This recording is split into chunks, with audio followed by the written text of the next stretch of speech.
The candlelight in the ballroom trembled as if it, too, understood what was about to happen. Eleanor Ashcombe, Duchess of Ashcombe, stood at the edge of the dance floor with her gloved hand curled so tightly at her side that her nails bit crescents into her palm, and she stared across the glittering crowd at the woman laughing on her husband's arm, at the small gold band circling that woman's finger. At the ring her father had pressed into her hand on the night he died. That ring belongs to a dead man who loved his daughter more than his own life, she would say in a moment, loud enough for the entire room to freeze, loud enough for the string quartet to stumble into silence. And you will give it back to me now. But that moment has not yet come, and if you want to see the Duchess cross that ballroom floor and rip that ring from another woman's hand in front of 300 witnesses, if you want to understand exactly what that ring meant, and why a duke's mistress was wearing it as though it were her own, and tell me in the comments what city you're watching from tonight, because what happened after that ring came off changed the fate of an entire household. Now, let us go back to where it began, to a smaller house, a quieter grief, and a young woman who had nothing left in the world but a piece of gold and a promise. Eleanor Hartley had grown up in a house that smelled of ink and salt air, the daughter of Sir Julian Hartley, a baronet whose family had once held land enough to matter, but whose fortunes had thinned generation by generation until only the title and a modest townhouse remained. Julian was not a bitter man despite his losses. He had built a small trading concern in his middle years, investing what little capital he had left into shipments of tea and silk, and for a time it seemed as though the Hartley name might rise again, on the strength of his own two hands rather than the accident of his birth. Eleanor adored him. She kept his ledgers in the evenings, for she had a mind for numbers that her father said put half the men of the exchange to shame, and she read to him from the newspapers when his eyes grew tired, and she asked him questions about tariffs and trade winds that made him laugh and call her his little admiral.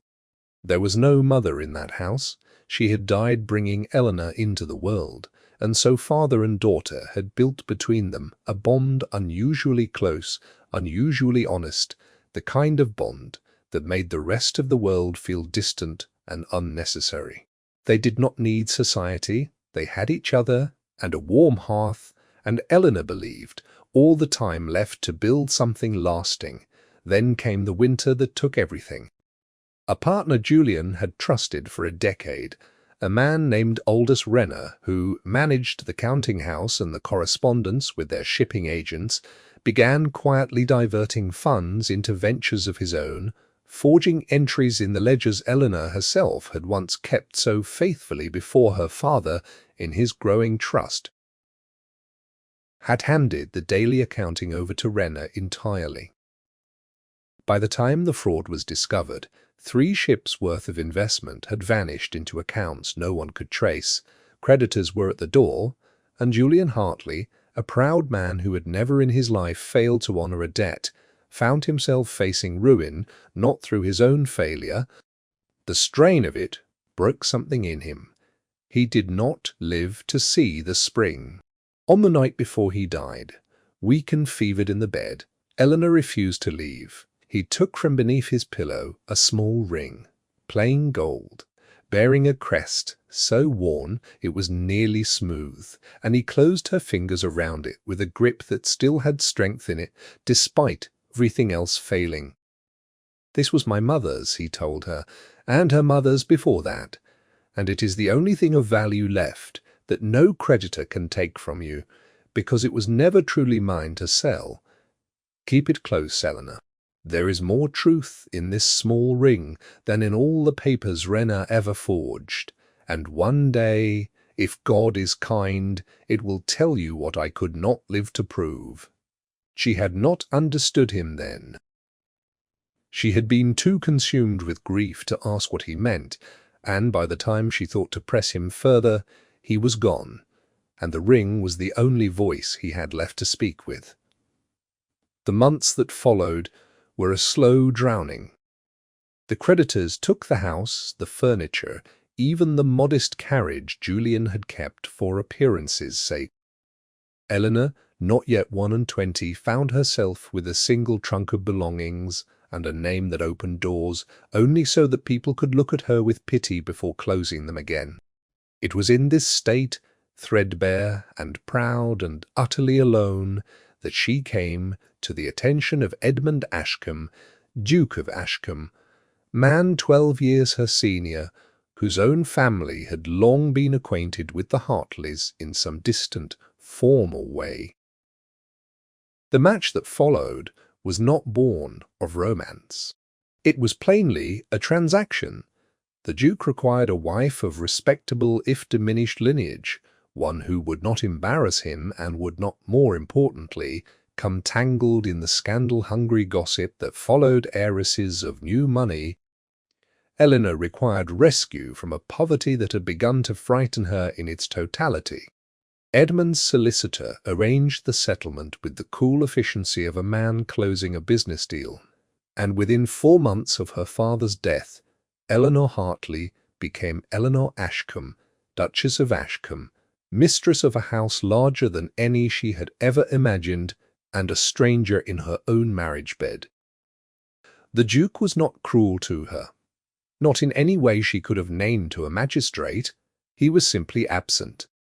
He kept to his study, to his club, to the long silences that had apparently characterized his temperament since long before Eleanor arrived, and it took her only a few weeks to understand that this coldness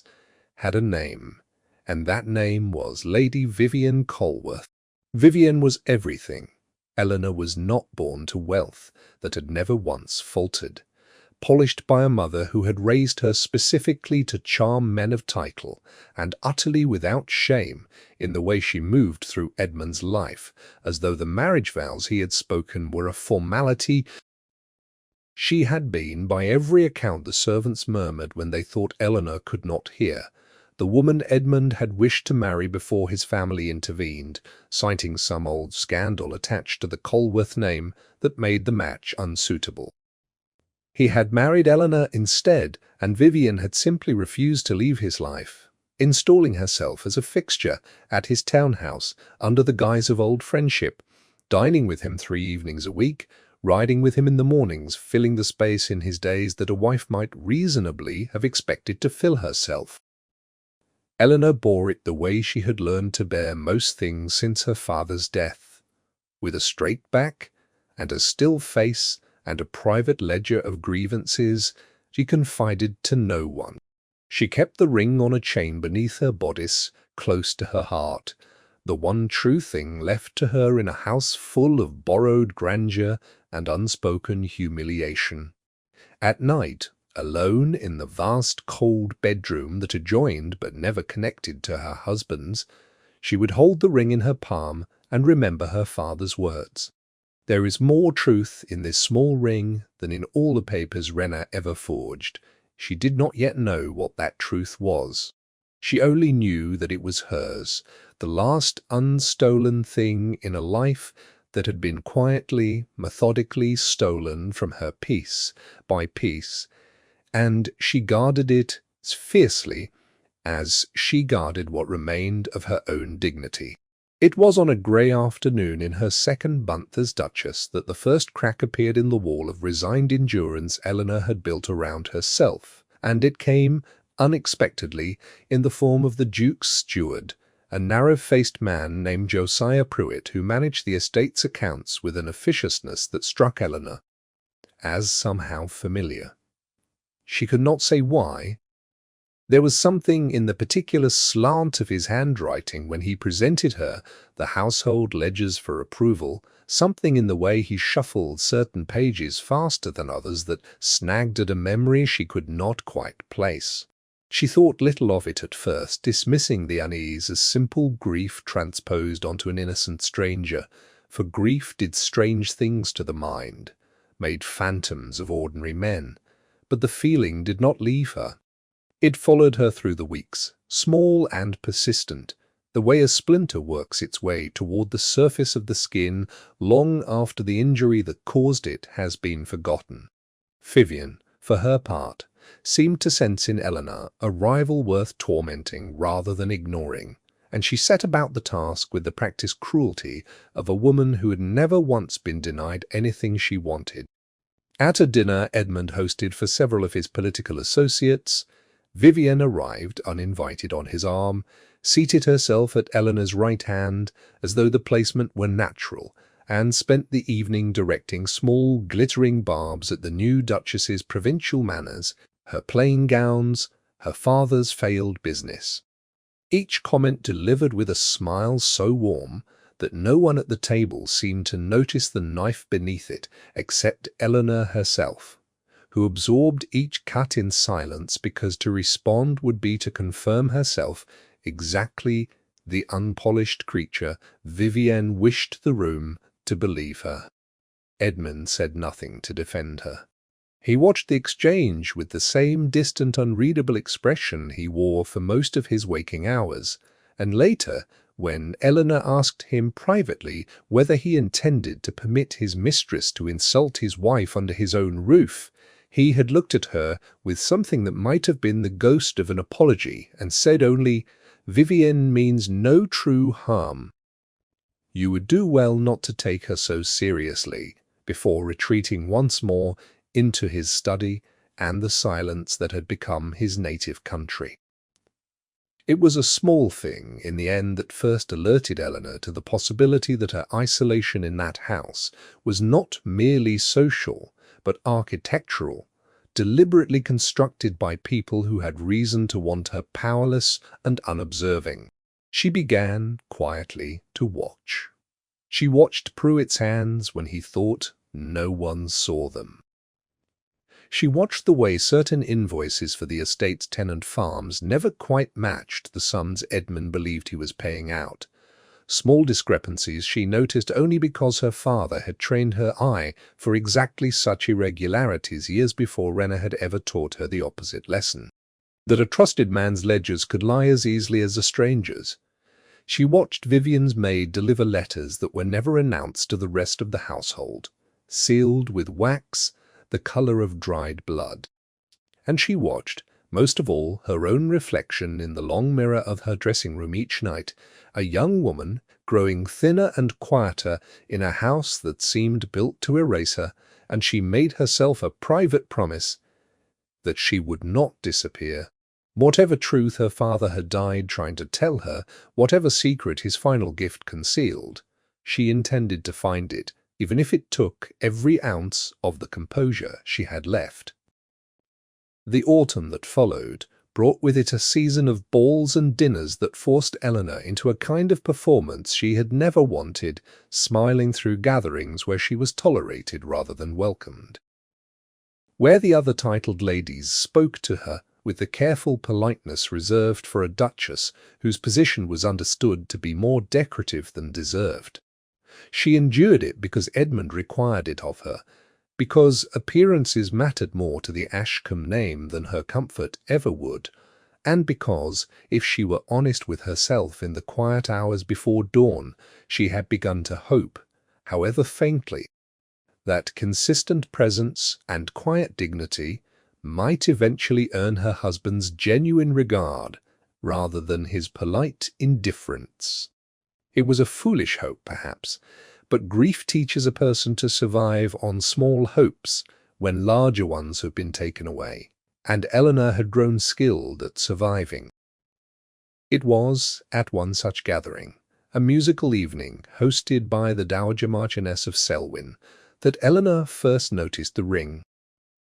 Vivienne had arrived late, as was her custom, sweeping into the drawing-room in a gown of deep emerald silk that drew every eye in the room precisely as it was designed to do,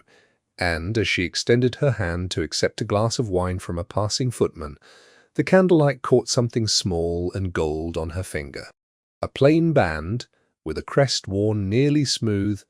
Eleanor's breath left her body as though she had been struck. She told herself, in the frantic seconds that followed, that it could not be, that gold rings were common enough, The grief had made her see her father's face in every shadow for a year now, and this was simply another trick of a mind still raw with loss. But she had spent countless nights with that ring pressed into her palm, had traced its worn crest 1,000 times with her thumb in the dark, and she knew its shape the way she knew the sound of her own heartbeat.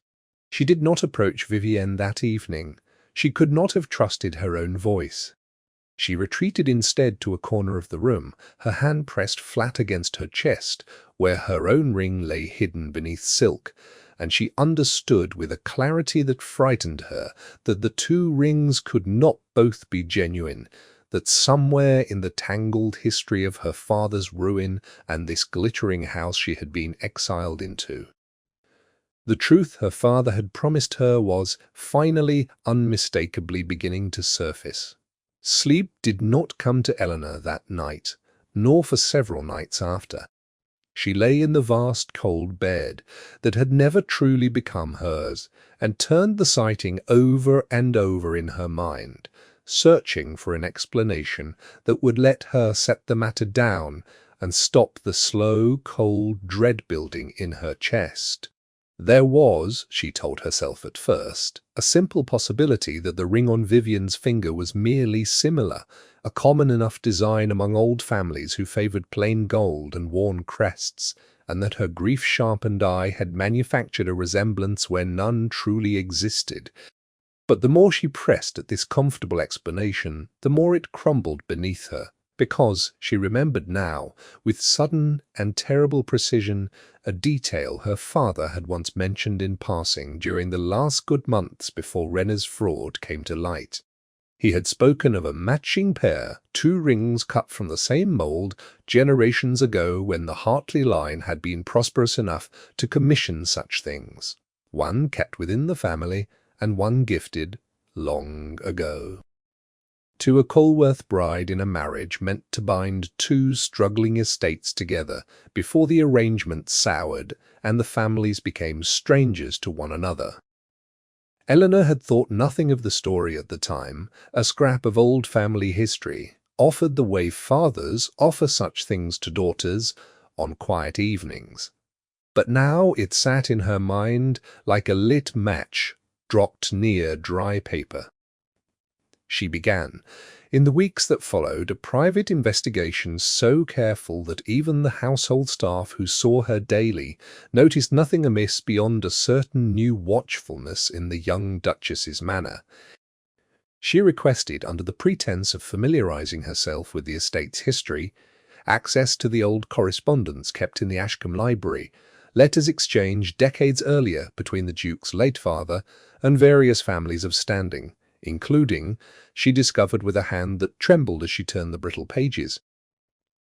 several letters addressed to a Hartley forebear regarding a proposed alliance between the two houses. The alliance had never come to pass in the way originally intended, but a betrothal ring, the letters confirmed, had indeed been exchanged as a gesture of good faith before the arrangement dissolved amid some dispute over dowry lands, and the ring had remained by all accounts in Colworth possession, passed down as a family curiosity rather than a cherished heirloom. Eleanor read the letters 3 times to be certain she had not imagined their contents, and when she finally set them down, her hands were steady in a way they had not been in months, because certainty, however unwelcome, is always steadier than fear. But a ring's provenance, however curious, was not itself proof of any wrongdoing, and Eleanor was too much her father's daughter to mistake coincidence for conspiracy without further evidence. What troubled her far more than the ring's history was the growing conviction that Josiah Pruitt's familiar handwriting, the discrepancies in the tenant ledgers, and the sealed crimson letters delivered quietly to Vivienne's maid were not separate mysteries, but threads of the same tapestry, one that stretched backward through time to the counting house where her father had once trusted a man named Renner with everything he owned. She began to watch Pruitt with an intensity she disguised as ordinary domestic diligence, requesting to review the estate accounts personally under the guise of a young wife eager to understand her new household. And it was during one such review, late on a rain-soaked evening when she believed herself alone in the estate office. Tucked behind a false panel in a ledger drawer Pruitt had left unlocked in his haste to attend the Duke, a small bundle of letters bound in faded ribbon and signed at the bottom of each, with a signature that stopped her heart entirely, Aldous Renner. The letters spanned nearly 2 years, and told a story Eleanor had to read twice before she could fully accept its shape.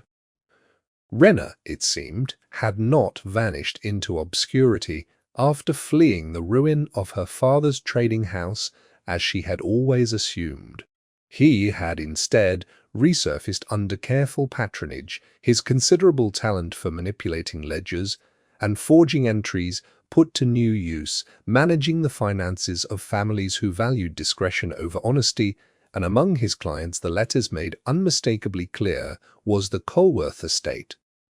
whose accounts he had quietly restructured in ways that enriched Vivienne's branch of the family at the expense of creditors and distant relations alike. More damning still, one letter dated some 3 years past referenced explicitly a shipping venture and a set of forged entries connected to a baronet's ruin, phrased with the cold satisfaction of a man congratulating himself on a scheme well executed. The details of ships and tariffs and a trusted partner's betrayal matched her family's tragedy so precisely that she could no longer pretend the resemblance was accidental. Pruitt, the letters further revealed, had once served as Renner's clerk before entering the Ashcombe household under a different name, carrying with him both the skills and the secrets his former employer had taught him. Secrets that apparently included knowledge of exactly which forged accounts had enabled the Colworth family's continued prosperity and exactly which ruined families had paid the price for it. Eleanor sat alone in that rain-lashed office for a very long time, the letters spread before her like the pieces of a puzzle she had spent a lifetime unknowingly assembling, and she understood at last the shape of the truth her father had died trying to give her. The ring was not simply a keepsake. It was a thread connecting the Colworth family's fortune to the very fraud that had destroyed the Hartley name, a thread that ran through Renner's forged ledgers, through Pruitt's careful stewardship of the Ashcombe accounts, through Vivienne's easy unearned wealth, and straight into the heart of the household Eleanor now called home. She did not yet know how deeply Edmund himself was entangled in what his steward had built beneath his own roof, whether he was a willing beneficiary of Pruitt's schemes or simply another man, kept comfortably ignorant while others profited from his negligence. But she knew. Gathering the letters carefully into her reticule with hands that had finally stopped shaking, that she could no longer afford the luxury of quiet endurance. Her father had left her a ring and a riddle, and she intended, now, to solve it fully, whatever the cost to the fragile peace she had built for herself in this house of strangers. The days that followed Eleanor's discovery in the estate office were the most dangerous of her young life, though she did not fully understand this until Pruitt himself noticed the drawer's false panel had been disturbed and began watching her with a wariness that mirrored her own suspicion of him. She knew she could not confront him directly. Not yet. Not without proof, solid enough to withstand the inevitable denials. And so she turned instead to the one person in the household who had shown her genuine kindness since her arrival, Farrow, who had served the Ashcombe family for 30 years and who possessed Eleanor, had come to learn a memory for old scandals sharper than any ledger. Mrs. Farrow listened to Eleanor's careful, edited account of her suspicions with a stillness that betrayed nothing until Eleanor finished speaking. And then the older woman set down her mending and said quietly that she had wondered, these past years, why a man like Pruitt had come so highly recommended for a position beneath his evident cunning, and that she had always found something dishonest in the way he counted coin. She agreed, without hesitation, to help. Eleanor, however, she could, and it was through Mrs. Doll. Pharaoh's discreet network of servants. Across half a dozen great houses that Eleanor began gathering the corroborating testimony she would need. A former Colworth housemaid who confirmed strange late-night visitors matching Renner's description years before his name became notorious. A bookkeeper's clerk from the shipping district who remembered forged tariff documents bearing a hand identical to entries Eleanor now recognized in the Ashcombe ledgers, and, most crucially, a solicitor's apprentice who had once transcribed correspondence between Renner and a client, referred to only as VC, regarding the transfer of certain properties that, when cross-referenced against public land records, matched parcels Eleanor's own father had once owned before his ruin. Eleanor knew she was building a case the way her father had once built ledgers, patiently, methodically, refusing to let a single figure stand unverified, and the work gave her something she had not felt since his death: purpose. But purpose in a house watched as closely as Ashcombe could not remain hidden forever, and it was Vivienne, sharp-eyed and territorial where her position was concerned, who first sensed that the quiet young Duchess was no longer the meek, easily wounded creature she had assumed. She began appearing unexpectedly in rooms where Eleanor conducted her inquiries, asking pointed questions disguised as idle curiosity, and one evening catching sight of Mrs. Pharaoh slipping a folded paper into Eleanor's hand in the corridor outside the library. Vivienne's expression shifted, just for a moment, from practiced boredom into something colder and far more calculating. She said nothing that night. But 2 days later, Eleanor learned from a frightened chambermaid that Vivienne had summoned Pruitt to her townhouse for a private conversation lasting well past midnight, and Eleanor understood with a chill that settled deep in her bones that the two conspirators she had been quietly investigating. The counterattack came swiftly, and with a cruelty that took even Eleanor's careful preparation by surprise. Within the week, whispers began circulating through the household, and soon after, through the wider circles of society Edmund moved in. Whispers that the young Duchess had taken to wandering the estate offices alone at odd hours, that she had been seen removing documents without authorization, that her grief over her father's death had perhaps never properly healed, and had curdled instead into a kind of feverish, unstable obsession with old scandals long buried. Pruitt, when Edmund finally summoned him to account for the disturbed ledger drawer, presented himself as the wronged party, expressing grave concern for the Duchess's state of mind and suggesting, with practiced delicacy, that perhaps a physician's opinion might be advisable. Vivienne, for her part, played the sympathetic friend to perfection, telling Edmund privately that she had noticed Eleanor's strange behavior for weeks and had hesitated to mention it only out of respect for the young woman's evident fragility. Watching from across the drawing-room as her husband's face hardened with concern that was aimed unmistakably at her rather than at the truth, felt for one terrible moment the old despair rising in her chest, the familiar sensation of being erased by people more skilled than she. Edmund confronted her that same night in her chambers, and though his tone carried none of Vivienne's venom, the effect was in some ways worse, because Eleanor could see that he genuinely believed himself to be acting out of concern rather than cruelty. He asked her, gently but firmly, to explain the documents she had been gathering, the late-night visits to the estate office, the strange questions she had apparently been asking of the servants, and Eleanor understood in that moment that she stood at a precipice. She could retreat now, offer some soft explanation about grief and idle curiosity, and preserve whatever fragile peace remained in her marriage, or she could tell him the truth, and risk being dismissed entirely, painted as a hysterical young widow's daughter whose mind had cracked under the weight of loss, her evidence buried before it ever saw daylight. She chose, in the end, a middle path born of hard-won caution. She told him only that she had been researching her father's family history for her own comfort, that grief did indeed draw her toward old papers and old memories, and she watched the tension leave his shoulders, watched him accept this smaller, safer version of the truth with visible relief, and she hated, in that moment, how easily he had been willing to believe the version that required nothing further of him but retreat. Eleanor told herself that night, as she lay awake, staring at the dark canopy above her bed, was not surrender. It was strategy. She understood now that Pruitt and Vivian would move against her again more decisively if they believed her a genuine threat, and so she resolved to make herself appear smaller, quieter, more thoroughly cowed than she had been in weeks, all while Mrs. Pratt.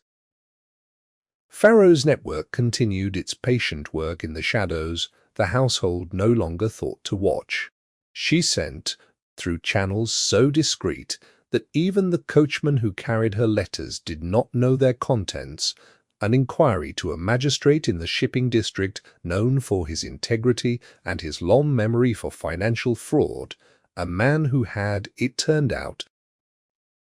investigated Renner's disappearance years earlier, without ever securing sufficient evidence to bring charges. When his reply arrived, 3 weeks later, confirming that he had long suspected Renner of continuing his schemes under new patronage and expressing keen interest in any fresh evidence Eleanor might provide, she felt for the first time since her father's death something that was not quite hope. The final piece of the puzzle arrived from an unexpected quarter entirely. Eleanor had, in her careful search of old family correspondence, written to a distant cousin of her father's who had emigrated years before to manage trading interests abroad, a man named Thomas Hartley, who had maintained only sparse contact with the family since Julian's ruin, but who responded to Eleanor's letter with startling speed, startling enclosure, copies of shipping manifests he had preserved from the very venture that had bankrupted her father. Documents that, when laid alongside the forged ledger entries in Renner's own hand, proved beyond any reasonable dispute that the ships had never been lost to poor investment as the official record claimed, but had instead been diverted.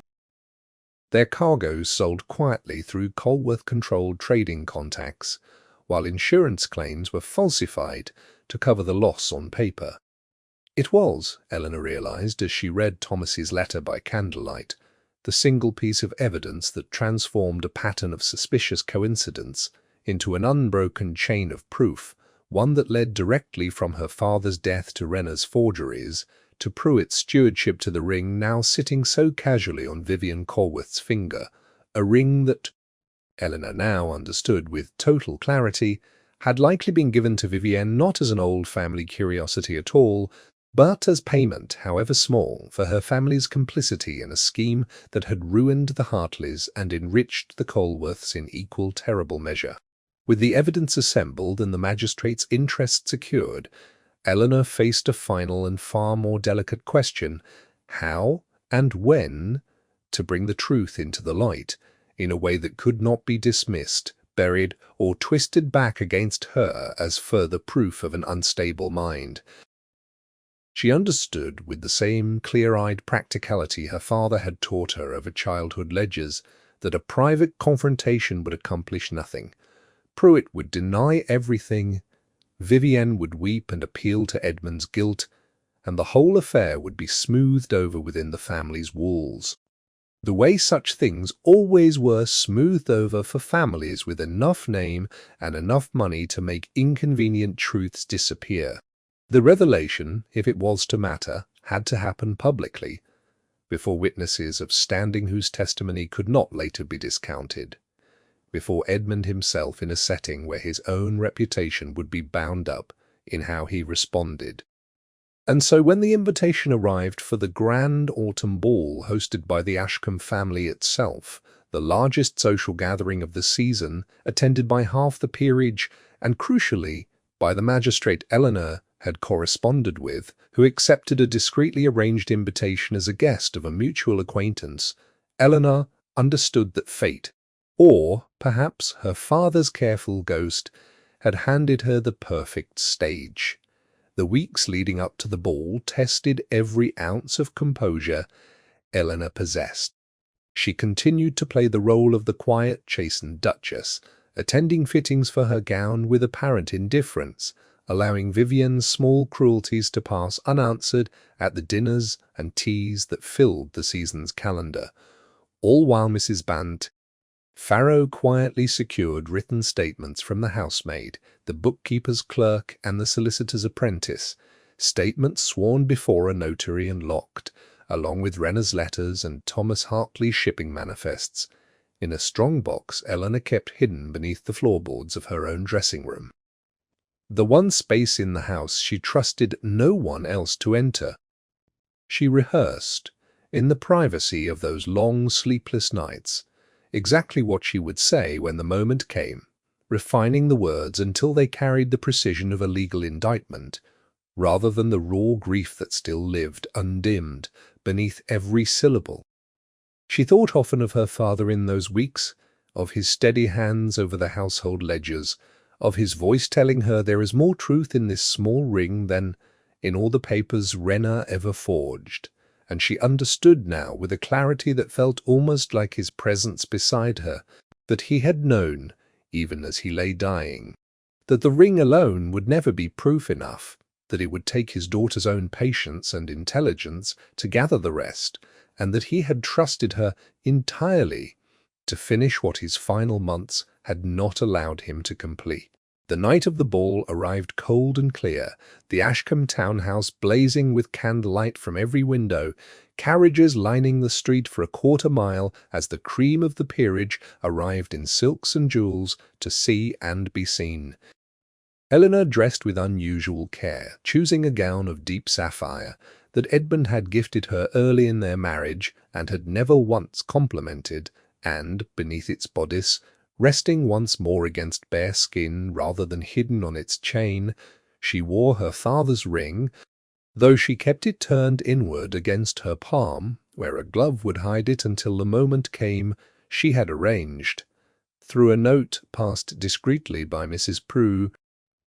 Farrow that afternoon, for the magistrate to position himself near the ballroom's central alcove by 10 o'clock, and for Thomas Hartley's authenticated documents, along with the sworn statements, to be delivered to him directly rather than left in her own keeping. Precaution against the possibility that the evening might not unfold as she intended, and she herself might be removed from the room before she could speak.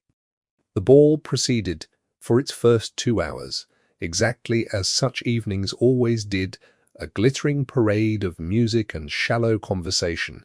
and Eleanor moved through it with a calm that surprised even herself,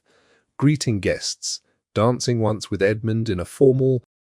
distant waltz that drew no comment from anyone who did not already know the coldness of their marriage, watching Vivian hold court near the refreshment tables in her emerald silk, the borrowed ring-catching candlelight, every time she gestured, careless and gleaming, and utterly unaware of what was coming. Eleanor waited until the hour was right, till the magistrate had taken his position near the alcove exactly as arranged, until the largest possible number of witnesses had gathered near enough to see and hear clearly, and then, with a steadiness that came not from courage exactly, but from the accumulated weight of every sleepless night that had brought her to this moment, she crossed the ballroom floor. The music did not stop immediately when Eleanor reached Vivien's side, though several nearby guests turned at the unusual sight of the quiet Duchess approaching the Duke's mistress with such evident purpose, and it was only when Eleanor spoke, her voice pitched to carry clearly over the strings, that the true silence began to spread outward through the room like ripples across still water. "That ring belongs to a dead man who loved his daughter more than his own life," she said, and Vivian's careless smile faltered for the first time in the 2 years Eleanor had known her. "And you will give it back to me now." Vivian, recovering with the speed of a woman who had spent a lifetime talking her way out of difficult rooms, laughed, and called Eleanor's outburst the product of grief and nerves, appealed with a glance to the nearest onlookers for sympathy, but Eleanor did not wait for permission or apology. She reached out, and before Vivienne could withdraw her hand, closed her fingers around the ring and pulled it free, the crowd around them gasping audibly at the sight of a duchess laying hands on another woman in the middle of her own ballroom. The quartet finally stumbling into silence as every head in the vast room turned toward the small, furious tableau at its center. Edmund arrived within seconds, pushing through the gathering crowd with an expression caught between horror and confusion, demanding to know what madness had possessed his wife. And it was here, with the ring clutched in one hand and her father's twin ring finally drawn from beneath her bodice in the other, that Eleanor delivered the words she had rehearsed through 100 sleepless nights. She held the two rings aloft, identical in their worn gold and their faded crest, and told the assembled guests, in a voice that carried the flat, unshakable authority of absolute certainty, that these two rings had been cut from the same mold generations ago, that one had come to her from her father's dying hand, and that the other had come to Vivienne Colworth through a fraud that had destroyed the Hartley family and enriched the Colworths in its place. She named Aldous Renner. She named Josiah Pruitt, standing frozen near the refreshment tables with the particular stillness of a man watching his careful architecture collapse in real time. She described the forged shipping manifests, the falsified insurance claims, the diverted cargoes, and as she spoke, the magistrate stepped forward from the alcove where he had waited all evening, identifying himself to the stunned crowd and confirming that he had in his possession that very night sworn statements and documentary evidence corroborating every word the Duchess had spoken. The room that had been silent with shock now erupted into a controlled chaos of whispers and exclamations, and Eleanor watched with a strange distant clarity as the careful edifice Vivienne and Pruitt had built over years began to crumble in a matter of minutes. Pruitt attempted to flee toward the servants' passage and was stopped by two footmen the magistrate had thought to position in advance, men who, it emerged later, had themselves lost family fortunes to Renner's schemes and needed no persuasion to detain him. Vivienne's protestations grew increasingly desperate and increasingly unconvincing as the magistrate began reading aloud in a clear, carrying voice excerpts from the sworn statements Eleanor had spent months gathering, and Eleanor saw in the faces of the assembled guests the particular satisfaction of a society that loves nothing so much as watching one of its own most glittering members exposed as fraudulent. Edmund stood frozen through most of it, his face draining of color as the full shape of the betrayal became clear to him, not only Vivienne's role in his own household's corruption, but the years he had spent dismissing his wife's quiet observations while trusting implicitly a woman who had never once deserved that trust and a steward who had been robbing his tenants for years under his very nose. It took the better part of that night and several days following for the full consequences to unfold, but unfold they did with the same methodical certainty Eleanor had brought to gathering the evidence in the first place. Pruitt, confronted with the documentary proof and facing the prospect of prosecution for fraud, confessed in full within a day, implicating both Renner, who was traced and arrested within the fortnight in a lodging house 2 counties away, and Vivienne's own father, whose complicity in laundering the diverted shipping profits through Colworth accounts was confirmed by the very land records Eleanor had cross-referenced weeks earlier. Vivienne herself, stripped of the social standing that had shielded her cruelty for so long, found the doors of every fashionable drawing-room in the city closed to her within a week, her family's name whispered now, not with envy, but with the particular contempt society reserves for those caught profiting from another family's ruin. and she departed the city entirely before the month was out, taking what remained of her diminished reputation to some quieter corner of the country where the story had not yet travelled. The magistrate, armed with Eleanor's evidence, secured convictions against both Renner and Pruitt that autumn, restoring, through a lengthy legal process Eleanor pursued with the same patience she had brought to everything else, a portion of her father's stolen fortune. Public acknowledgment that Sir Julian Hartley had been the victim of deliberate fraud, rather than the architect of his own family's ruin, a vindication that mattered to Eleanor more than any sum of restored money ever could. Edmund's transformation in the weeks that followed the ball was slower, and in its way more difficult for Eleanor to trust than the swift collapse of Vivian's schemes, because she had spent 2 years learning that his warmth, when it came at all, came briefly and receded quickly, and she was no longer willing to build her happiness on a foundation that might dissolve again into cold silence. But Edmund surprised her. He came to her the morning after the ball, his composure visibly shattered in a way she had never once seen in their marriage, and told her with a rawness that stripped away every ounce of his customary reserve that he had spent 2 years mistaking her quiet dignity for coldness, because he had been too consumed by his own old wounds, the sting of a broken understanding with Vivian, years before, that had left him distrustful of warmth to recognize the far deeper worth of the woman he had actually married. He told her that watching her stand alone in that ballroom, gathering evidence for months without a single word of complaint to him, risking her own reputation and sanity to pursue a justice no one else in the household had thought to fight for, had shown him more of her character in one night than 2 years of polite, distant marriage. He asked with a humility Eleanor had never once heard in his voice, for the chance to earn the trust he had so carelessly failed to build, and Eleanor, who had learned from her father that true worth revealed itself, not in grand declarations, but in patient, consistent action, told him that she would allow him the chance, slowly, the way she had proven everything else in her life, through deeds rather than words.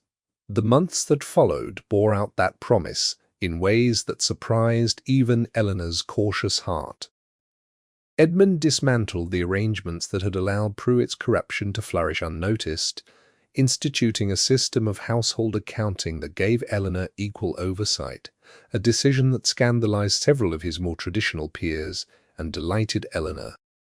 who found in the work a satisfaction she had not felt since keeping her father's ledgers as a girl.